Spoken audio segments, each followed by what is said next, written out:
et messieurs, bonjour, ravi de vous retrouver pour cette édition de la mi-journée à la une de l'actualité. 67 nouvelles contaminations au Covid-19 enregistrées ce dimanche sur 800 tests réalisés, soit un taux de positivité de 7,64%. 62 cas contacts ont été signalés, 5 issus de la transmission communautaire. À noter que 4 patients ont été guéris, on le verra.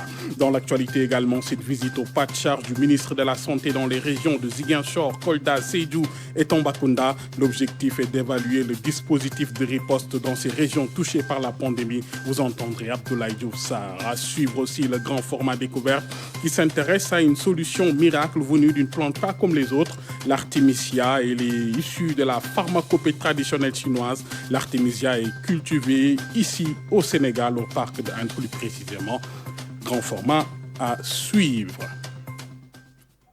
Voilà pour les titres, mesdames et messieurs. Bienvenue et merci de nous recevoir chez vous. D'abord, je vous fais lecture de ce décret qui vient d'être signé par le chef de l'État, décret numéro 2020-1014 prorogeant l'état d'urgence sur l'étendue du territoire national. Article 1er, en application des dispositions de l'article 4 de la loi numéro 2020-13 du 2 avril 2020, susvisé l'état d'urgence proclamé par le décret numéro 2020-830 du 23 mars 2020 est à nouveau prorogé pour une durée de 30 jours sur toute l'étendue du territoire national.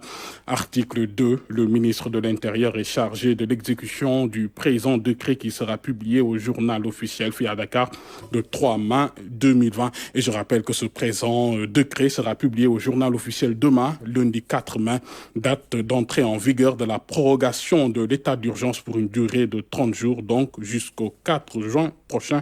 Et on y reviendra bien sûr dans nos prochaines éditions.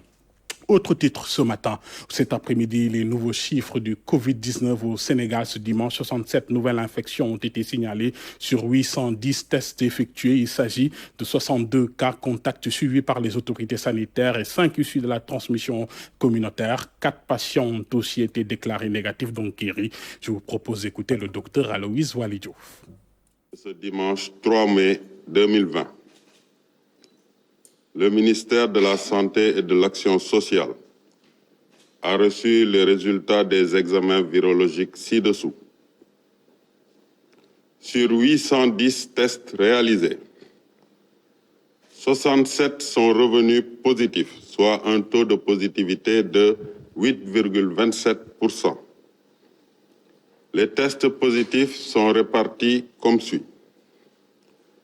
62 contacts suivis par nos services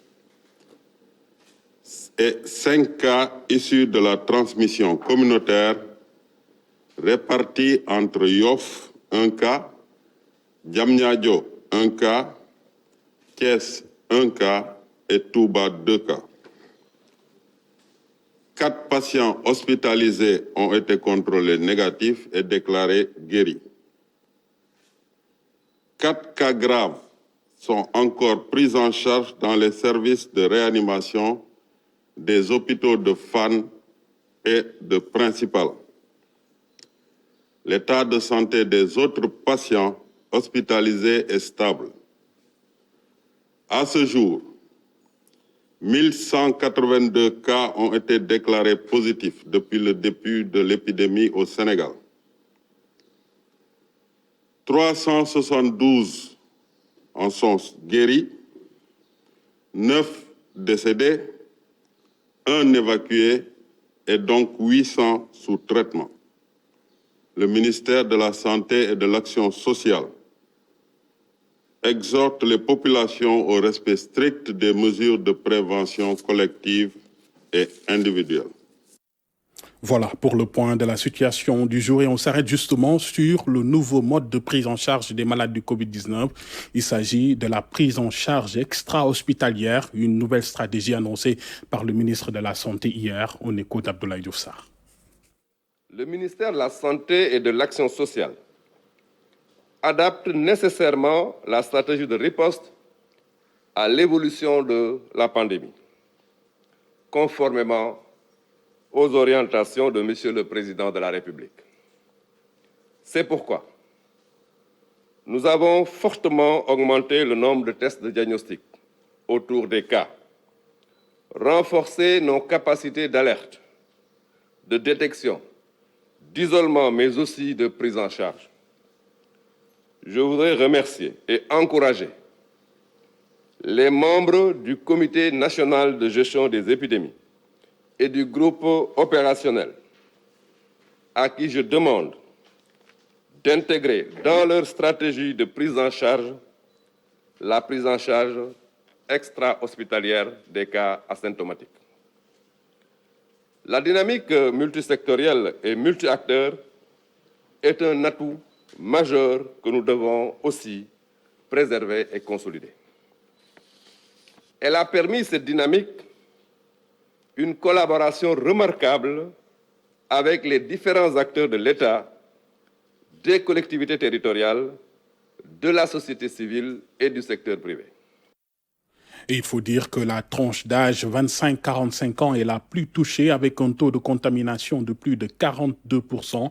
Dans l'ensemble, la prise en charge se passe bien pour les patients et certains sont même guéris au bout de 8 jours selon le traitement. Aucune complication sévère liée à l'usage de l'hydroxychloroquine n'est à signaler. Lamine Touré. Lutte sans répit contre le Covid-19. Le Sénégal a franchi la barre des 1000 cas. La courbe de contamination géographique s'étend au niveau national. Nous étions à 7 régions touchées et là nous passons à 11 régions touchées. Et pour les districts, nous étions à 24 districts et aujourd'hui nous sommes à 33 districts sur 79 districts. 33 districts sur 79, soit 41,7% de structures touchées. La tranche d'âge la plus impactée se situe entre 25 et 45 ans. Il représente 42,2% de patients. Les enfants entre 0 et 4% représentent 5,2% et la tranche d'âge de plus de 60 ans et plus représente aujourd'hui 10,4%. Un taux de mortalité significatif a été enregistré à ce niveau, mais pour le ministère de la Santé et de l'Action sociale, les clusters inquiètent à plus d'un titre. C'est là qu'il faut accentuer la lutte contre la maladie. Nous avons des patients qui contaminent beaucoup de personnes. Et aujourd'hui, nous avons à peu près identifié 14 clusters qui, à eux seuls, sont responsables de plus de 20% des cas. Les hôpitaux cibles continuent de prendre en charge les malades. Une étude réalisée avec l'Institut Pasteur a permis de constater ces résultats liés à l'administration des soins. Nous avons observé que la durée médiane d'hospitalisation était de 13 jours chez les patients qui n'avaient pris aucun traitement. Cette durée médiane était de 11 jours chez les patients qui avaient pris l'hydroxychloroquine seule et de 9 jours chez les patients qui avaient pris l'hydroxychloroquine associée à l'azithromycine.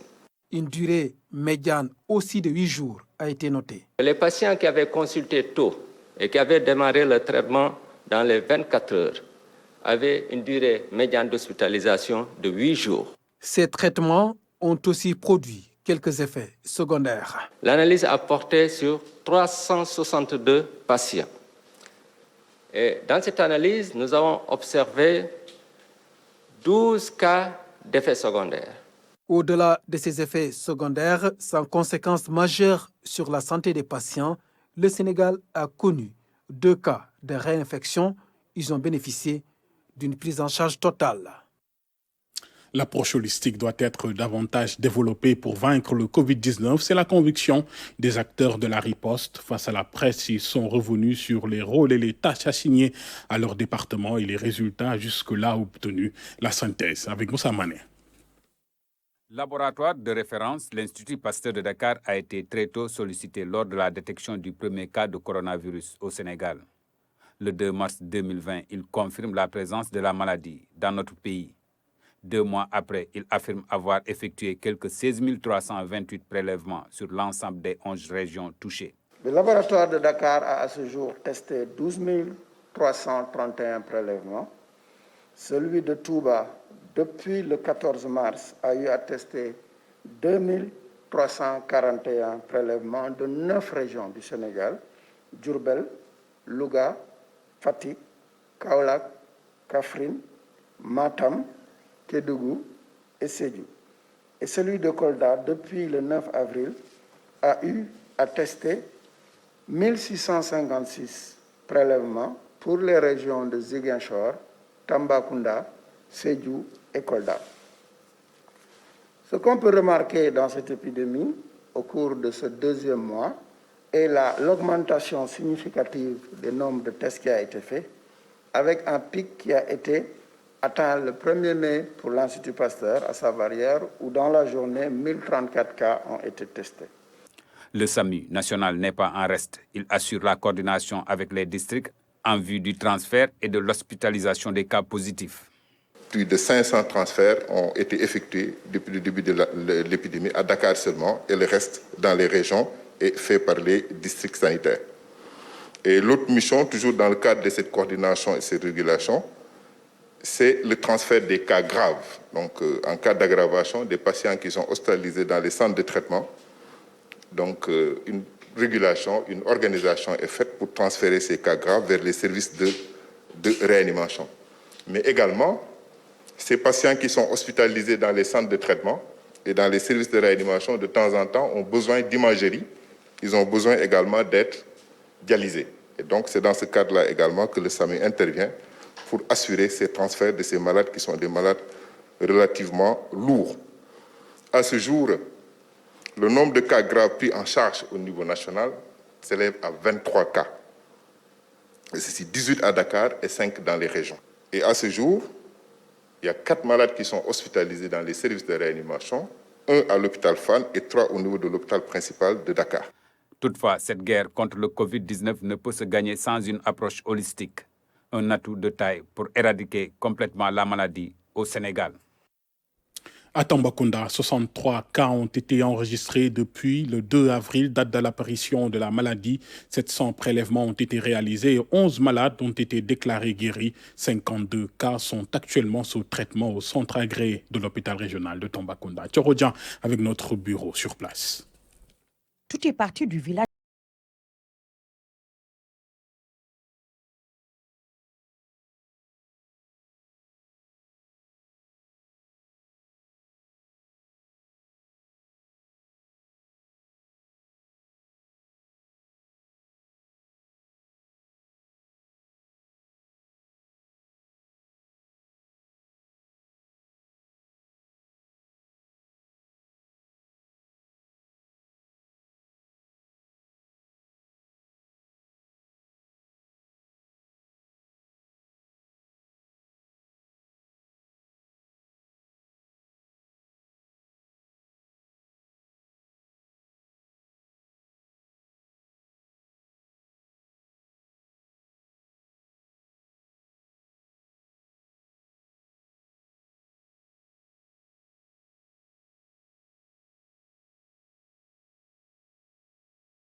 La région de Ziguinchor, elle, est à 17 cas positifs, dont 1 décès, 5 guéris et 11 sous traitement. Voici quelques dates pour comprendre l'évolution de la pandémie dans la région sud. Abdoulaye Sinkare avec notre bureau à Ziguinchor.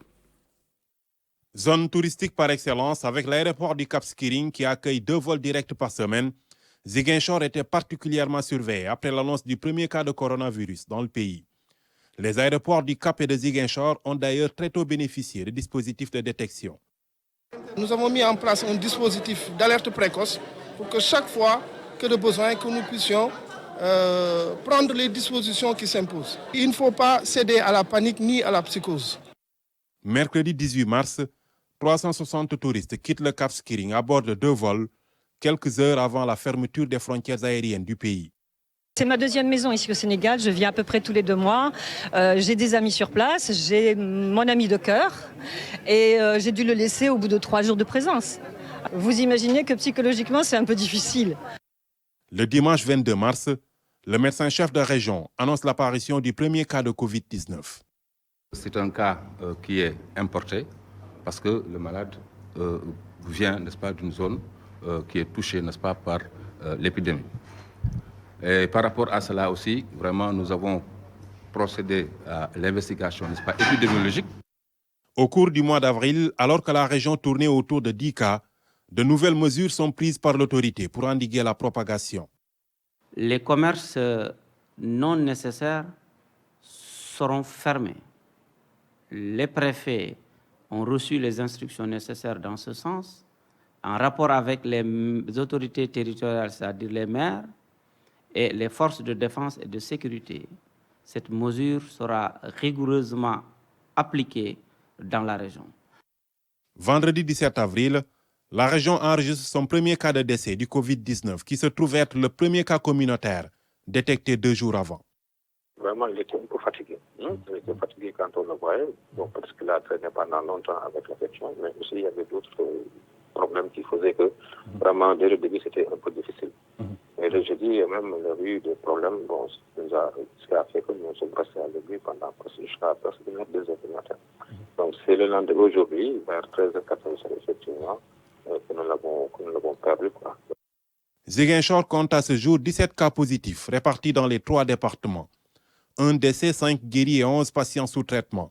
Pour le matériel de prise en charge, 2 respirateurs viennent d'être réceptionnés, en plus de l'appareil qui était déjà disponible.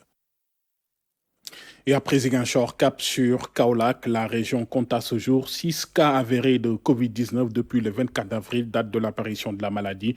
Pour l'heure, les acteurs sont à pied d'œuvre pour encadrer les populations et éviter la propagation de la pandémie. Claire Diop avec notre bureau à Kaolack. Au début de l'épidémie du Covid-19 au Sénégal, Kaolack avait pris des dispositions particulières de protection et de sensibilisation, même si aucun cas n'avait encore été enregistré dans la région. Nous sommes le 2 mars 2020. Kaolack, situé au centre du pays, est une zone de transit qui s'ouvre vers la sous-région, à l'époque déjà foyer de l'épidémie.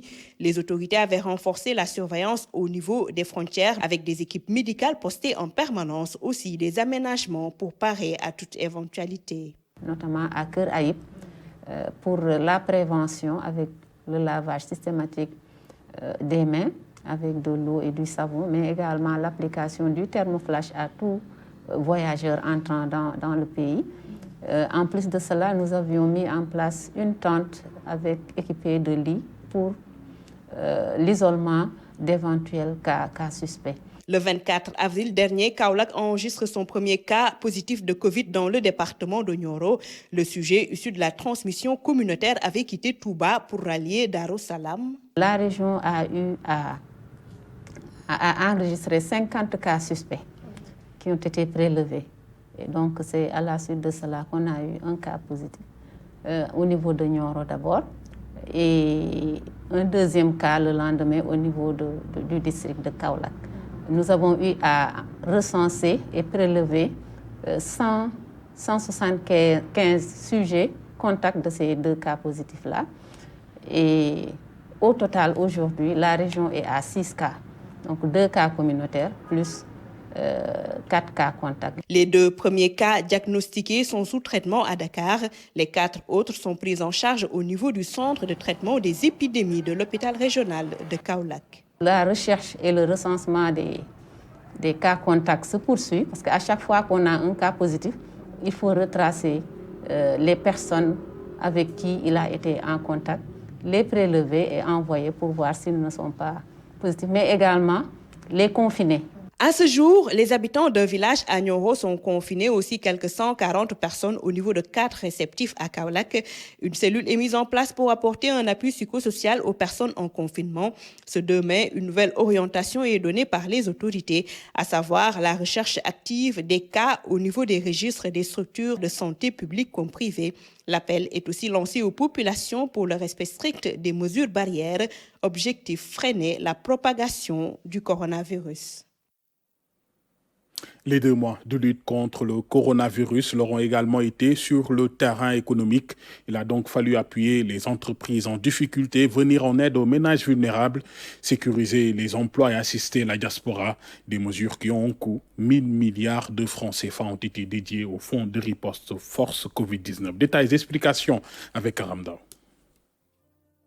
En faisant son entrée au Sénégal le 2 mars 2020, le Covid-19 a aussitôt dicté sa loi sur l'économie. Les activités réduites par la distanciation et le contexte ont affecté entreprises et ménages. Pire, les frontières fermées ont plus que dégarni un ciel au trafic jadis dense. Elles ont cloué au sol toute une chaîne allant du transport au tourisme, en passant par l'hôtellerie, la restauration, le commerce, entre autres. Le choc est retentissant et la riposte se veut à la hauteur de la menace. Le budget de guerre du Sénégal, 1000 milliards de francs CFA. Ils viennent donner corps au fonds de riposte et de solidarité contre les effets du Covid-19. La stratégie du Sénégal est déclinée au soir du 3 avril. Il s'est agi pour l'État de financer la contingence, de remettre de la trésorerie aux entreprises, de renforcer la résilience des populations et d'assurer la stabilité macroéconomique. Cela a un nom et un programme dédié, le PRES, Programme de résilience économique et sociale, le même qui a consenti des remises fiscales et douanières aux entreprises en difficulté, des suspensions d'impôts, reports de paiement qui ont aussi pour objectif de sauvegarder les emplois. Ce programme, dont les dépenses sont couvertes par le Fonds Force Covid-19, a décerné 69 milliards de francs CFA aux ménages vulnérables. Du riz, de l'huile, des pâtes et du savon constituent les kits alimentaires qui ont bénéficié à 1 million de ménages. À l'heure du bilan des 2 mois de prise avec le Covid, le plan de riposte révèle aussi un appui conséquent au secteur du tourisme et des transports aériens. 77 milliards pour aider à préparer un redécollage. Le transport terrestre, aussi affecté, bénéficie pour sa part d'une enveloppe de 5 milliards. Hors de nos frontières, mais pour des compatriotes à part entière, l'État a alloué 12,5 milliards de francs CFA pour soutenir une diaspora qui s'est toujours montrée dynamique. Le Covid ne se sera pas limité à mettre en péril la santé du monde. Il a grevé des bourses et entraîné une crise économique sans précédent. Bon an, mal an, les États se mobilisent et agissent. Le dernier geste de l'État du Sénégal, la prise en charge des factures d'électricité de la tranche sociale. Le 1er mai, jour de fête, les détenteurs des compteurs Woyofal concernés se sont rendus à l'évidence de cette gratuité promise et concrétisée. Dans l'actualité également, cette visite du ministre de la Santé dans les régions de Ziguinchor, Kolda, Sédhiou et Tambacounda. Abdoulaye Diouf Sarr a rencontré le personnel de santé afin d'avoir un aperçu global du dispositif existant. Il aura fallu 8 heures de temps pour réussir la mission du jour à bord d'un avion de l'armée. C'est un reportage signé Ibrahim Ono. Survoler les océans,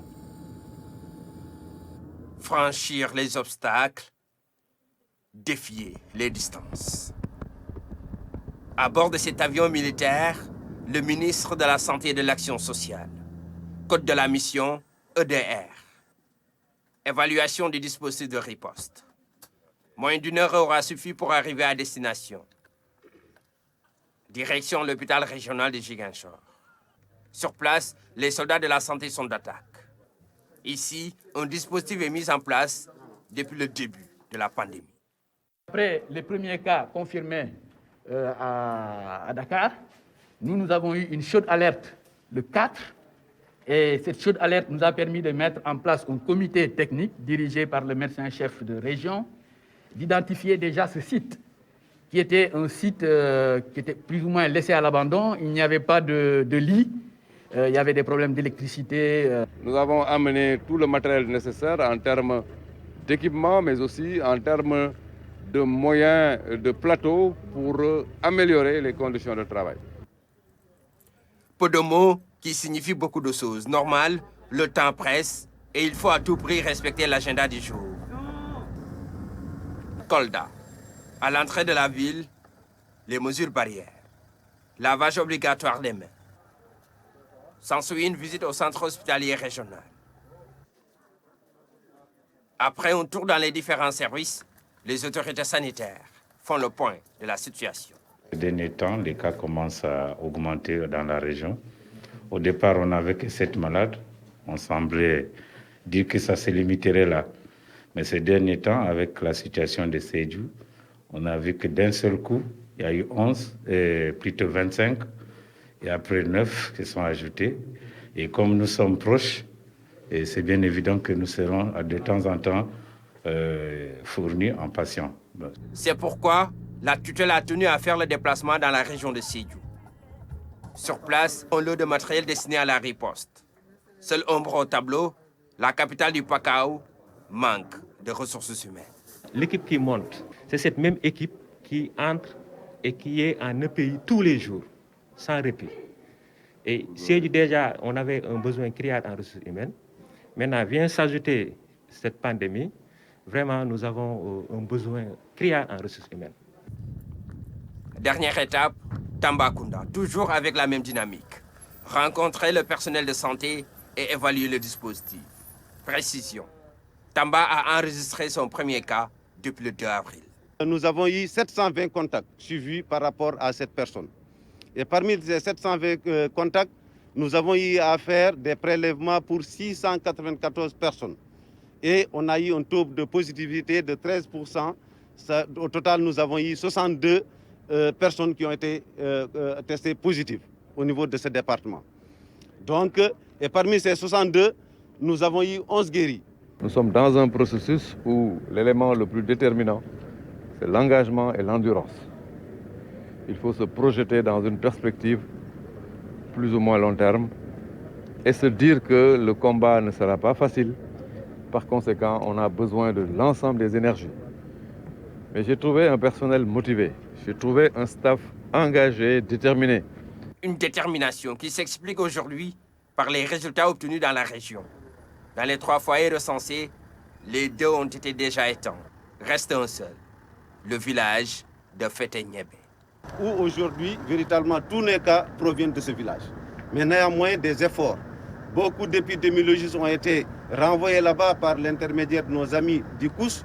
Remercier M. le gouverneur Baldé de Tambacounda et à travers lui remercier tout le comité régional de gestion de l'épidémie de Tamba pour son engagement, sa détermination et véritablement toute la méthode pour combattre le coronavirus.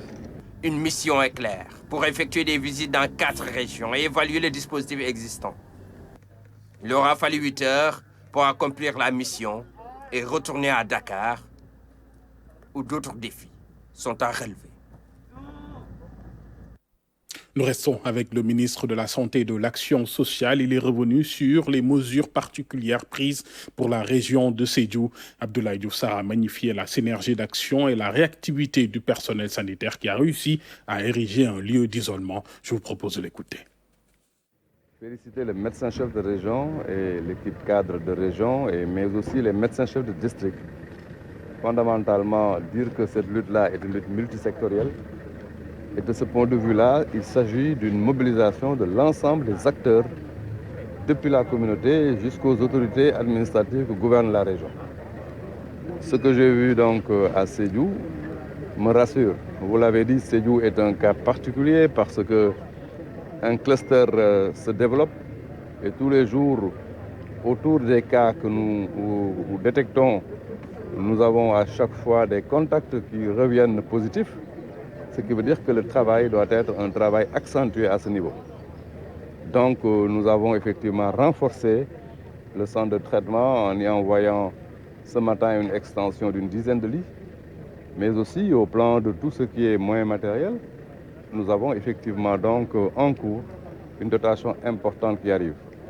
Je me réjouis de voir effectivement qu'en un temps record, l'hôpital a réalisé un centre d'isolement. Et ça, c'est parce qu'il y a un engagement certain. Ce que j'ai constaté, somme toute, c'est qu'il y a un engagement national à sortir le Covid-19 du Sénégal.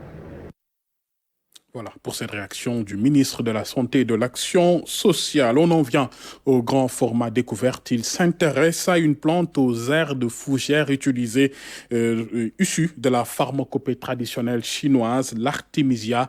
La plante est présentement utilisée comme remède contre le Covid-19 à Madagascar. Elle est aussi cultivée ici au Sénégal, au parc de Hann plus précisément. Grand format découverte est signé Koumba Diakhaté-Mar.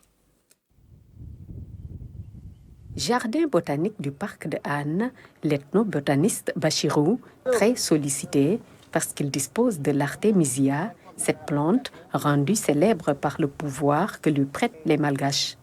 Actuellement, ici au Sénégal, on en cultive et moi, je suis entré en contact avec cette plante depuis 1987. Je suis très sûr et je le maintiens que c'est une plante qui est capable de soigner plus que le corona.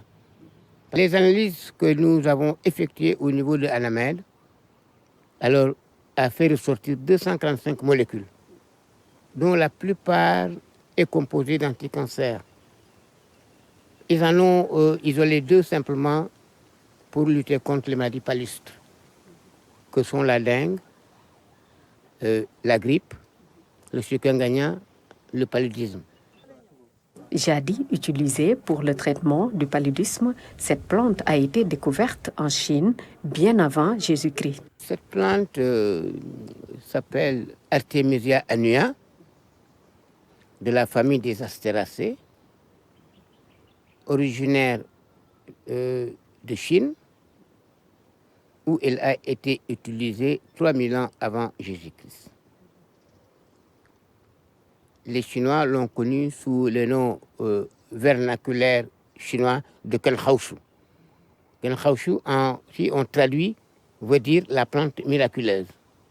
L'Artemisia, une plante cultivée au Sénégal avec pas moins 3 variétés.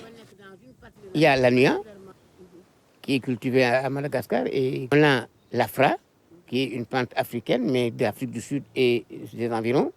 Nous avons la vulgaris et l'ambrosoïde, qui sont de l'Afrique occidentale, dont fait partie le Sénégal. Le Sénégal en a besoin comme plusieurs autres pays. Est-ce que vous en avez assez? Ah, franchement, on n'en a pas assez pour donner à tout le monde.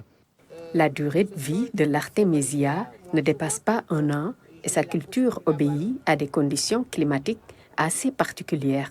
Il faut que la plante soit mise dans un endroit dégagé, un sol meuble, ce n'est pas une plante exigeante. Il faut aussi de la lumière et du soleil. C'est une plante annuelle. Si on la sème au bout de 3-4 mois, on peut récolter les feuilles. Et pour les réduire maintenant en... Non, il y a les graines, mais les graines sont tellement fines qu'on peut retrouver 12 000 graines dans 1 gramme. C'est des inflorescences, c'est rien du tout. Sa taille dépasse rarement 3 mètres. Mais c'est une plante semi-ligneuse, donc qui vit 1 an, simplement, annua. Si on la laisse fleurir sans l'utiliser, elle peut vivre au moins 1 an, annua comme son nom l'indique. L'Artemisia annua, une plante aux vertus très fortes. D'ailleurs, la tisane à base d'Artemisia a été présentée par le président malgache comme un remède au coronavirus. Voilà, pour cette très belle découverte sur l'Artemisia, la plante miracle grand format, signée Kumba Diakhaté-Marie. Puis retenez que l'émission hebdomadaire Point de vue reçoit ce dimanche l'ancien ministre de la Santé Abdou Fall. Il sera sur le plateau d'Oumar Ning ce dimanche à partir de 14h. On le sait, la médecine a son propre vocabulaire avec la pandémie en cours. Le jargon médical s'étend aux médias et aux populations justement. Quelle différence entre une pandémie et une épidémie? Beaucoup de termes sont mal confondus, mal compris ou font tomber dans des contresens. Il faudrait s'en méfier, pas autant que le Covid tout de même. Tout la nomme, pas de Vidal, pardon, c'est une chronique signée Oumar Diop. Les réseaux sociaux et les médias, classiques ou en ligne, s'animent sans cesse du Covid-19, qui lui continue silencieusement d'endeuiller. C'est un agent infectieux, pas infectieux, un germe à fort potentiel épidémique et non épidémiologique, le premier qualificatif se rapportant à une maladie qui touche, dans un même lieu, à un moment donné, un grand nombre d'individus pouvant être des humains ou d'autres animaux, l'homme en étant un. Le second adjectif qualifie plutôt l'étude des modes de transmission et l'évolution de ces épidémies à large spectre géographique. Encore plus vaste, dans leur expansion, les pandémies, étymologiquement tout le peuple. Ces 2 états sont différents de l'endémie, maladie enracinée dans une zone précise. C'est l'exemple du paludisme en Afrique. Autre notion dans l'approximation à travers les médias, l'incubation. C'est le temps mis entre la contagion et l'apparition des signes cliniques ou symptômes. Leur analyse relève de la sémiologie. Les cas dits asymptomatiques sont ceux pour lesquels il n'y a rien d'apparent. Les polysymptomatiques, juste pour dire, avec peu de signes. La médecine, à la fois science et art, est précise et nuancée dans son jargon. Quarantaine au sens médical, terme attribué à Hippocrate, ou quatorzaine en cas de contact, isolement en cas de signes manifestes. Souvent utilisés indifféremment, ils ont pourtant des sens différents. Quant au confinement, fait de rester dans un espace limité, c'est une action sociale libre ou forcée qui plonge ses origines dans le droit criminel. S'il y a en ce moment un tueur, c'est sans doute le Covid-19. Non, ce n'est pas moi, c'est le SARS-CoV-2. Encore une ruse pour nous avoir, car c'est la même chose. Kiff, kiff. Voilà, tout le monde n'a pas le Vidal, une chronique signée Oumar Diaw. Et je rappelle que c'est ce dimanche 3 mai qu'est célébrée la Journée mondiale de la liberté de la presse. On reviendra bien sûr sur cette célébration dans nos prochaines éditions. Juste souhaiter à tous nos confrères et consoeurs journalistes du Sénégal une bonne fête.